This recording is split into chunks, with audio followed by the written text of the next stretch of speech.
Hari ini 27 Desember, kami mengevaluasi ternyata prediksi atau perakiraan tersebut konsisten atau sesuai dengan kejadian yang ada. Jadi mulai hari ini hingga 2 Januari.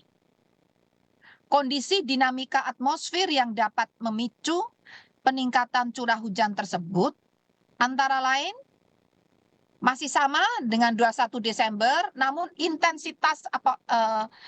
intensitasnya semakin menguat, yaitu monsun Asia yang beberapa hari terakhir dengan potensi adanya disertai ya. Jadi monsun Asia ini disertai dengan adanya seruakan udara dingin yang berasal dari dataran tinggi Tibet di Asia dan juga fenomena aliran lintas ekuator yang dapat meningkatkan pertumbuhan awan hujan secara intensif, secara lebih intensif.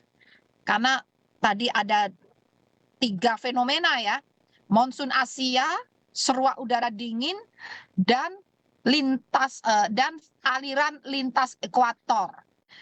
Seruakan udara dingin Asia merupakan fenomena yang lazim terjadi saat monsun Asia aktif yang mengindikasikan potensi aliran massa udara dingin dari wilayah Asia menuju ke wilayah selatan. Dampak dari munculnya seruakan dingin tersebut meningkatkan potensi curah hujan di wilayah barat Indonesia apabila disertai dengan fenomena cross equatorial northerly surge atau arus lintas ekuatorial. Saya ulangi ya, disertai dengan arus lintas ekuatorial yang mengindikasikan bahwa adanya aliran massa udara dingin dari utara yang masuk ke wilayah Indonesia melintasi ekuator.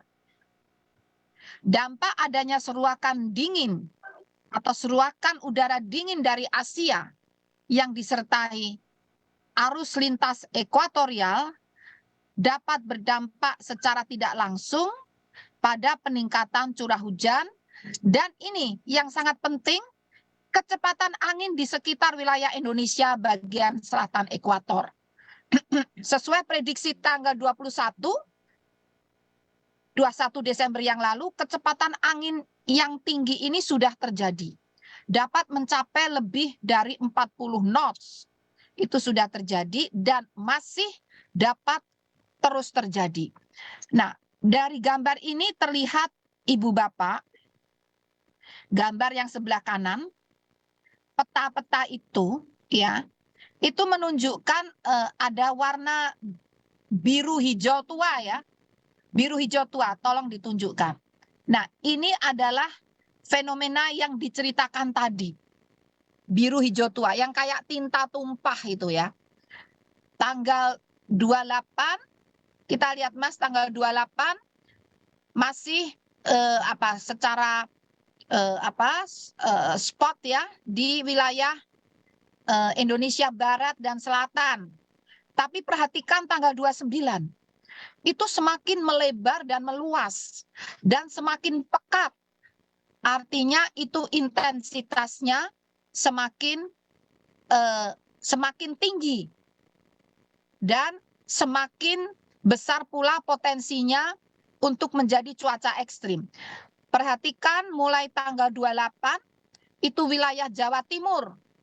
Ya, Jawa Timur dan sebagian Jawa Tengah ya, yang kelihatan terdampak bahkan sampai Nusa Tenggara. Itu ya, yang pekat itu ya. Nah, ini bahaya, ini sesuai deteksi tanggal 21 Desember yang lalu, cuacanya akan meningkat bisa mencapai ekstrim. Tanggal 29 itu meluas, bahkan masuk ke wilayah Jawa Barat ya. Jawa Barat, Sumatera bagian selatan barat, dan juga masih ada di sebagian Jawa Tengah, Jawa Timur, sampai ke Nusa Tenggara, barat timur sampai ke selatan Papua. Dan semakin kuat atau masih kuat ya, tanggal 30 Desember itu juga masih kuat. Bahkan 1 Januari itu hampir menutupi seluruh wilayah Indonesia.